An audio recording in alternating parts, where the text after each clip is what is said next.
अरे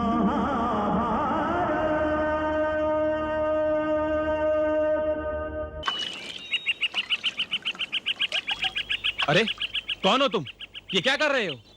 देखते नहीं हो, पाँव धो रहा हूँ। और क्या कर रहा हूँ? देखने में तो इतने लंबे चौड़े लगते हो, पर इतनी छोटी सी बात तुम्हारी समझ में नहीं आती कि ये जल पाँव धोने के लिए नहीं है। देखने में तो तुम भी ठीक ठाक ही लगते हो कि तुम इतनी सी बात नहीं समझते कि जल तो पाँव धोने के लिए ही होता है। जल स्वच्छ करता है, पवित्र करता है। मैं इसी जल से देवी की अर्चना करता हूँ। अर्चना का जल से क्या संबंध वत्स? तुम तो उन कट्टरपंथियों की भांति बात करते हो जो पूजा नहीं करते, पूजा का आडंबर रचाते हैं। पूजा और अर्चना के लिए जल, पुष्प और दीप नहीं, हृदय की श्रद्धा की आवश्यकता होती है। मुझे पूजा अर्चना की रीत न सिखाओ। मैं कहता हूँ चुपचाप उठो यहाँ से और इस जल को गंदा मत करो। जल हर वस्तु को स्वच्छ करता है वत्स। इसे कौन गंदा कर सकता है? गंगा पापियों के पाप धोती है। पापियों के स्नान करने से गंगा स्वयं दूषित नहीं हो जाती। मैं कहता हूँ उठो यहाँ से। लगता है तुमने बड़ों का आदर करना नहीं सीखा। अब भी समय है, बड़ों का आदर करना सीखो। कहो तो मैं सिखा दूं। मुझे जो कुछ सीखना था मैं सीख चुका हूँ। मुझे और कुछ नहीं सीखना, और वो भी तुम जैसे मूर्ख और बुद्धिहीन व्यक्ति से। एक पग भी आगे बढ़ाया तो टांग तोड़ के रख दूंगा। मूर्ख! यदि मेरी टांग से उलझा ना तो भूल जाएगा तेरा जन्म कब हुआ था, हुआ भी था या नहीं। तो तू यूं नहीं मानेगा।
न जाने कौन है ये युवक जिसने मुझे थिका के रख दिया है।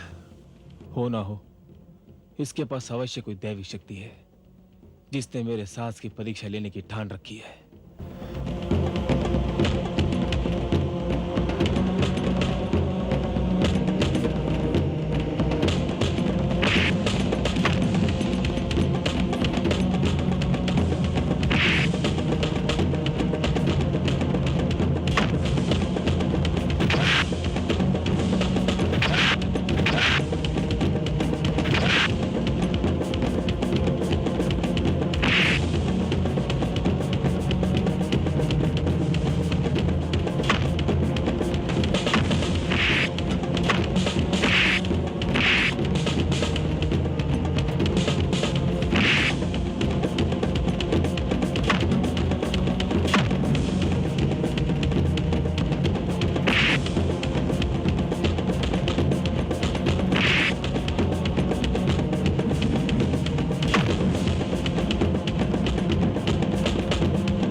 ठहरो!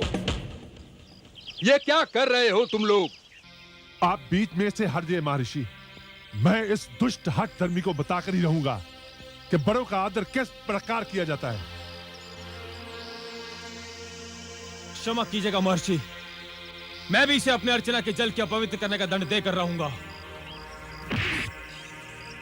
ठीक, जी भर कर लड़ो, समाप्त कर दो एक दूसरे को। पर इतना याद रखना कि जो रक्त तुम्हारे शरीर से बहेगा और जो रक्त तुम्हारे घाव से फूटेगा, उसमें एक ही कुल की मर्यादा और एक ही वंश की परंपरा का रंग झलक रहा होगा, जो बूंद बूंद करके मिट्टी में मिल जाएगा। आप क्या कह रहे हैं महर्षि? हम ठीक कह रहे हैं। तुम जिससे टकरा रहे हो, तुम जानते हो वो कौन है? भीमसेन। भीमसेन? दादाश्री? हाँ बर्बरी,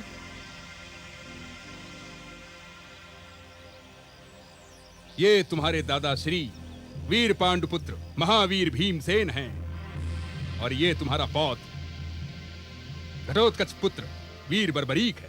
बर्बरीक? मेरा पौत्र? मुझे क्षमा कर दो पौत्र, मैं तुम्हें पहचान न सका।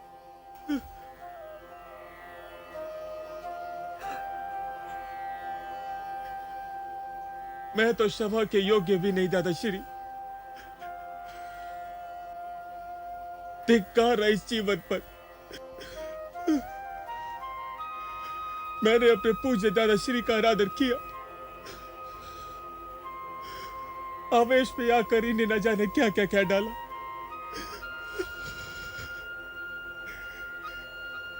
दादाश्री, मैंने ऐसा पाप किया जिसका प्रायश्चित भी संभव नहीं। जो पाप भूल से हो जाए पौत्र, उसका पश्चाताप ही प्रायश्चित है। नहीं दादाश्री,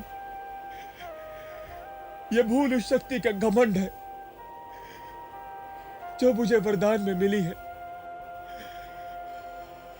दादाश्री, मैं ऐसी शक्ति नहीं चाहता, नहीं चाहता बर्बरीक, दादाश्री। रुक जाओ पौत्र। बर्बरीक, रुक जाओ पौत्र। जाने दो उसे भीमसेन।